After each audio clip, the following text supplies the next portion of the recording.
Assalamualaikum dan salam sejahtera. Saya Rosli HM. Hari ini ingin berkongsi sedikit maklumat mengenai apakah keperluan yang paling utama pada pokok mangga harum manis yang telah matang. Secara umumnya, terdapat 3 keperluan asas pokok mangga harum manis, iaitu air, baja NPK dan racun, iaitu racun serangga dan racun kulat. Sebelum kita menjawab persoalan ini, kita perlu terlebih dahulu mengenali habitat pokok mangga harum manis. Dari segi pokok mangga harum manis, faktor utama ia berbunga adalah disebabkan oleh ia stres. Stres contohnya disebabkan oleh perkara-perkara berikut. Pertama, stres kerana panas kering, panas terik yang kuat akibat kemarau yang berpanjangan. Kedua, stres disebabkan oleh bahan yang diletakkan pada pokok mangga harum manis, contohnya seperti penggalak bunga atau PBZ. Ketiga, stres kerana sakit. Sakit boleh disebabkan oleh perbuatan manusia, binatang ataupun serangga. Contoh perbuatan manusia seperti menetak di perdu pokok, membuang kulit di perdu pokok, membuat relang di batang, sunat di dahan atau di ranting pokok, mesin rumput terkena perdu pokok dan lain-lain lagi. Contoh perbuatan binatang atau serangga seperti gigitan atau korek lubang di pokok mangga harum manis. Keempat, stres disebabkan air yang bertakung di sekeliling pokok mangga harum manis kering dengan tiba-tiba.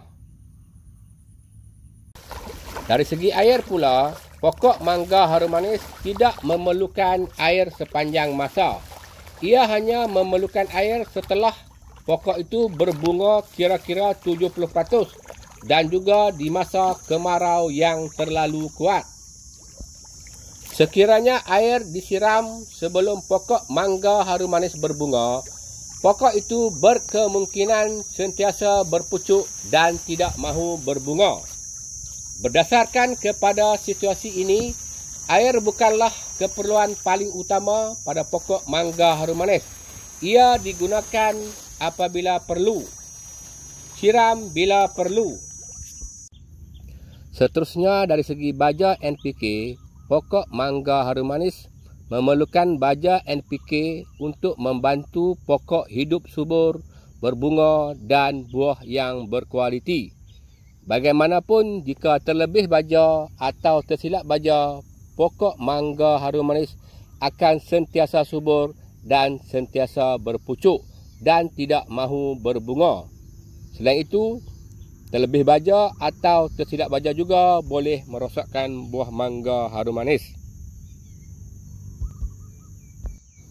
Pokok mangga harum manis boleh berbunga walaupun tidak diletakkan baja NPK. Berdasarkan kepada situasi ini, baja NPK bukanlah keperluan paling utama pada pokok mangga harum manis. Sebaliknya, ia hanya sekadar perlu. Tabur sekadar perlu. Akhir sekali, dari segi racun pula, pokok mangga harum manis perlu diracun sekurang-kurangnya 15 hari sekali. Pokok mangga harum manis juga perlu diracun semasa ia mengeluarkan pucuk baru dan juga jika ia terkena serangan serangga ataupun terkena serangan penyakit kulat. Jika amalan meracun serangga dan racun kulat tidak dilakukan, pokok mangga harum manis akan menerima kesan buruk. Contohnya, ranting, dahan dan batang pokok mangga harum manis boleh patah akibat dikorek oleh ulat batang. Manakala daun-daunnya boleh gugur, ranting-ranting atau dahan-dahannya boleh mati akibat diserang oleh penyakit kulat. Berdasarkan kepada situasi ini, racun, iaitu racun serangga dan racun kulat adalah perlu dan paling utama keperluannya.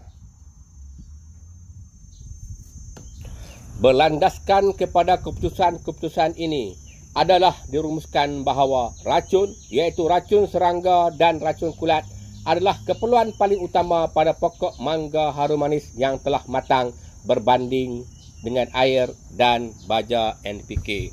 Sekian dulu untuk kali ini. Bertemu lagi kita di masa akan datang. Saya Rosli HM. Sekian, terima kasih.